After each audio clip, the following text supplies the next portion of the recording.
just damaged. I think we might make a beginning, and knowing that we have some colleagues that will be joining us. My name is Margaret Carter, and I'm the Senior Lecturer here in the School of Education. And our guest speaker tonight is Associate Professor Hilary Whitehouse. Hilary's going to introduce herself in a moment, but I just wanted to give you a little bit of a context as to why she is here. For us here at GCU Singapore, this is a very, very, very exciting week. We run the Masters of Education program, and this year we have for the first time education in sustainability as one of our subjects, because as a university, part of our strategic intent is our commitment to sustainability in the tropics. So that seriousness of not just having it as a vision and a mission and a strategic intent document, to actually walk the talk. So it's very, very exciting. We have a number of students who have enrolled. We offer a blended program here where students enroll and they do their learning online as well as face-to-face. And Hilary is the coordinator and lecturer of that subject across the 3 campuses that we have: Singapore, Townsville and Cairns. And so because it's our first time, Hilary has come and she's actually leading the teaching. So it is quite a monumental week for us to launch this particular program. And of course, having Hilary here, we thought it would also be great to have a community professional development evening, which we've got this afternoon tonight. And Hilary has volunteered to lead us for the next 2 hours in this whole area of curriculum, pedagogy and gardening. So please welcome Hilary, and then she will introduce herself and then the evening. Well, I'd like to say thank you very much for coming this evening. It's always a pleasure to see people, give up their afternoons when they could be home resting. And it's absolutely a thrill for me to be in Singapore. It's a marvellous experience to come here and teach education for sustainability in a different country. And the students are wonderful, and I'm having a really lovely time. So it's a pleasure. Now, on this particular workshop, I'm going to sort of give you an overview of the literature and just, very straightforward kind of overview of the literature. And then what I want us to do is to have what I call curriculum garden conversations, and we can have them as a group and we can have them with each other in small groups as well. So you'll spend the second half of the workshop talking, and I can just sit and nod. All right, but I'll spend the first few, probably about half an hour it might take me to go through the latest literature on schools and gardening. Now,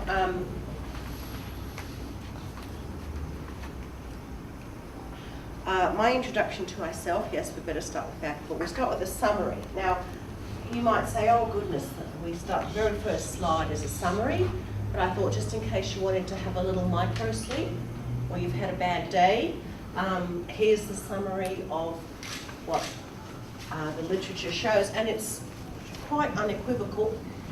But education research studies show that enhanced social and academic learning outcomes for students and their teachers emerge from programs that integrate gardening into formal school curriculum.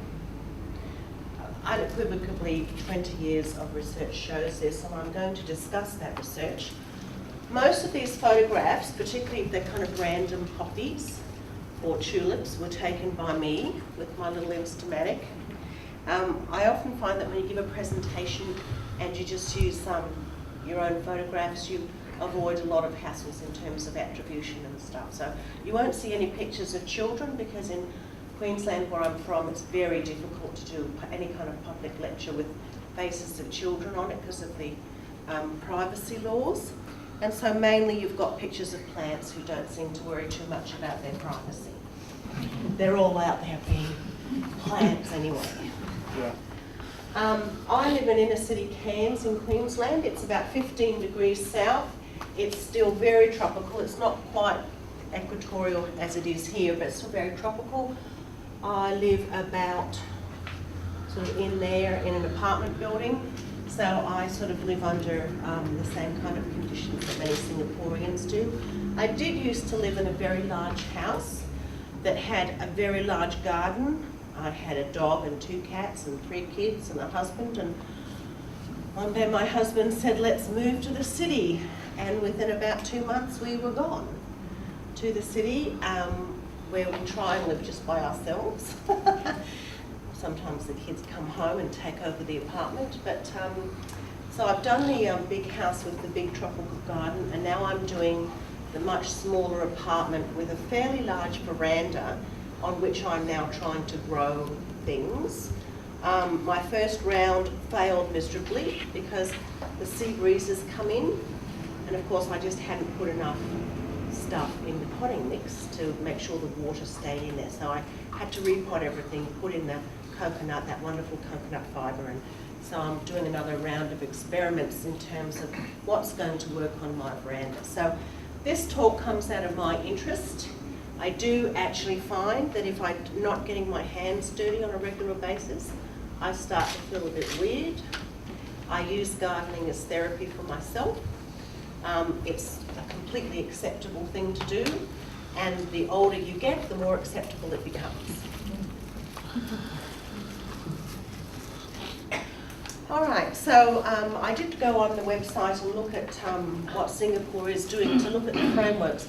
When you teach environmental education and education for sustainability, it's very important to always look at the national frameworks that exist to see what sort of the government or the Ministry of Education or the Ministry for the Environment is actually doing in terms of promoting sustainability.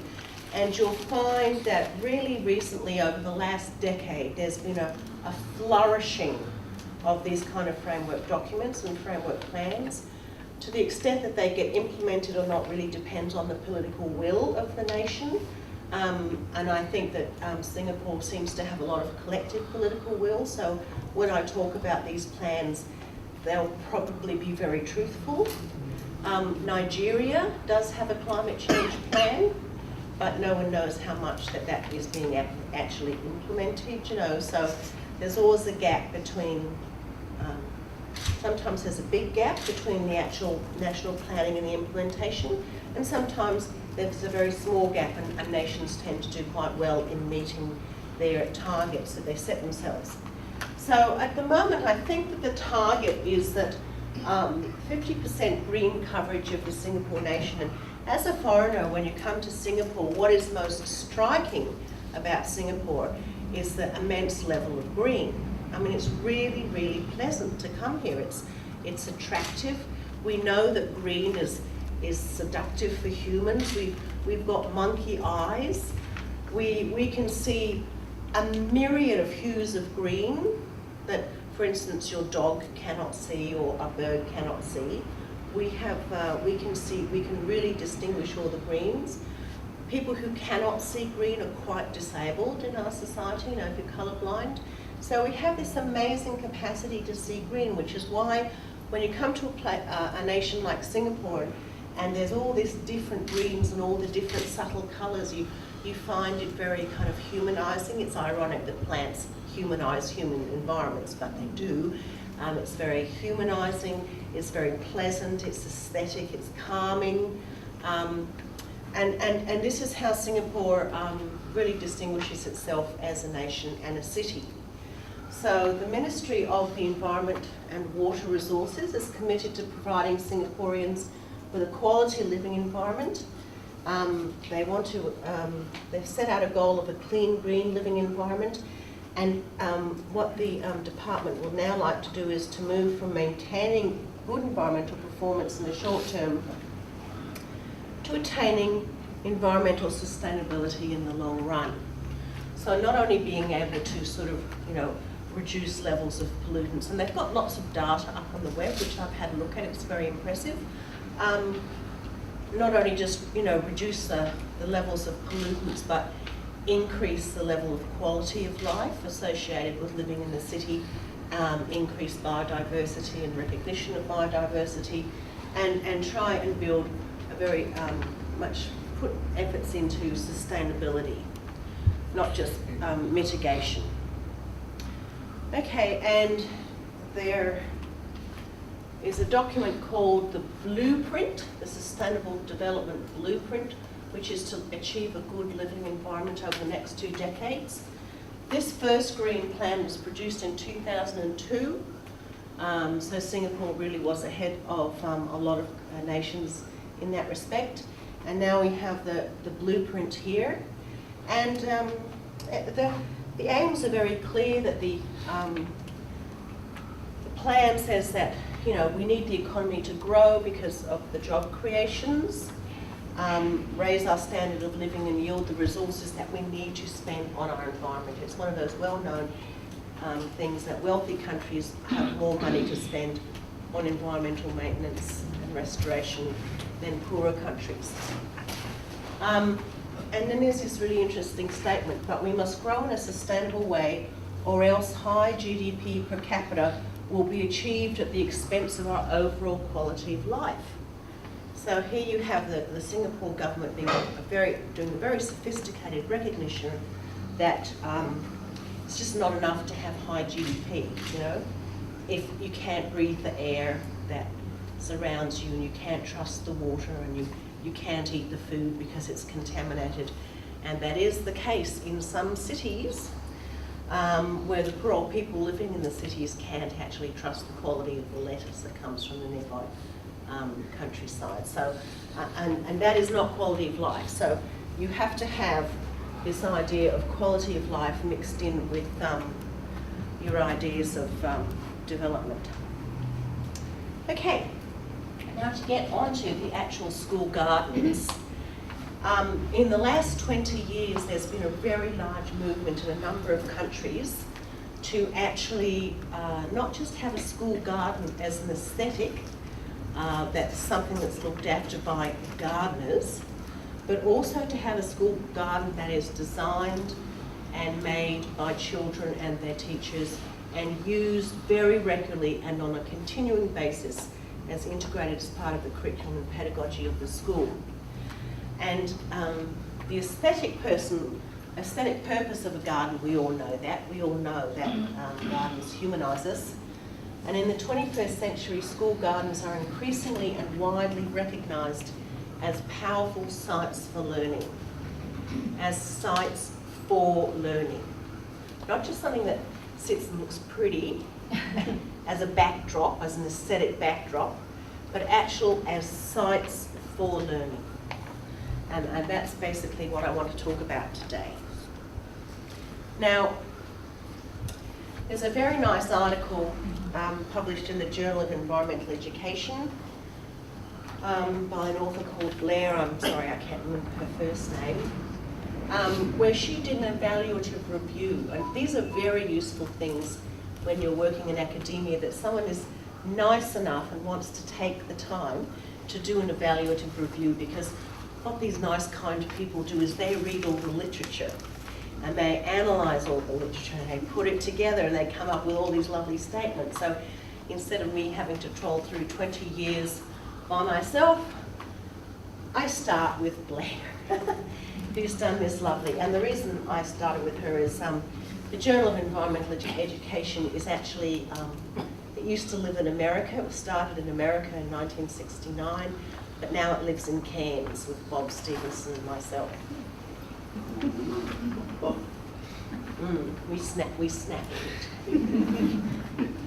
Okay, now Blair found that school gardening, which covers what she calls a continuum of efforts, all right, to increase the horticultural complexity of the schoolyard. I don't know what your schoolyards look like here, but in Australia, particularly in far north Queensland, there was that dreadful thing that inhabited for years, where you had the school building, you had grass, you had a chain link fence, and you might have had a couple of really sad trees. Meantime, the sun is beating down.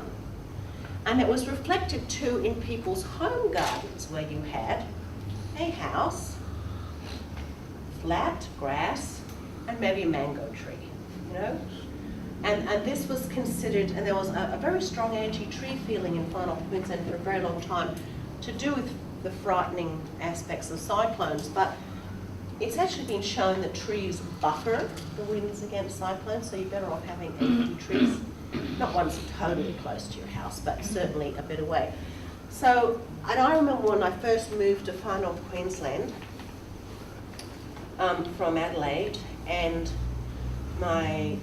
this was about 18 years ago, and I went out to do some consultancy work in the schools, and I remember driving past thinking, I don't even want to go in those schools. You know, they were so uninviting because they were just grass, sun, and school buildings. You know, the very things, plants that make a school inviting were missing. However, it's very rare now to go to a school in Far North Queensland and see that same kind of desolation. Most schools have really gotten on board this international movement of gardening and have really actively tried to increase the horticultural complexity of the schoolyard in whatever way they have decided is best to do it. And there's multiple ways of doing it, and we can talk about that later. And this whole project of redesigning outdoor space as learning landscapes. A number of years ago, there was a man out of Britain who talked about learnscaping. He was very influential. He went around the world trying to get people exciting in learnscaping, and it just turned out to be a good idea whose time had come. Okay, so what Blair found in her review paper was that the intended purposes of the redesigned schoolyard are academic, which we always think is slightly surprising because we don't think that gardens can be related to academic achievement, but I shall show you that they are. All right, behavioural, we always kind of knew that. We always kind of knew that if you took what used to be called your trade and technical kids, you know, the ones who are stuck at school because they were forced to be there, the ones who in times past might have left school at 14 or 15 and gone to get jobs, which of course no longer existent, so they're at school. If you always gave them the gardening jobs, they always did really well. We kind of knew that, but that kind of understanding has expanded quite a lot. Recreational, there's been a lot of studies now showing that kids feel much happier in their schoolyard if there's some kind of mounds and irregularities and secret spaces and, you know, places where they can play little happy secret games. So recreational, social, including very strong sense of belonging, and we're going to discuss that, the power that plants have to induce a sense of belonging to the school community. And also political. We've got to remember that the school is a visible community asset. And when you drive past a school, it says something very powerful about that community that the school is in.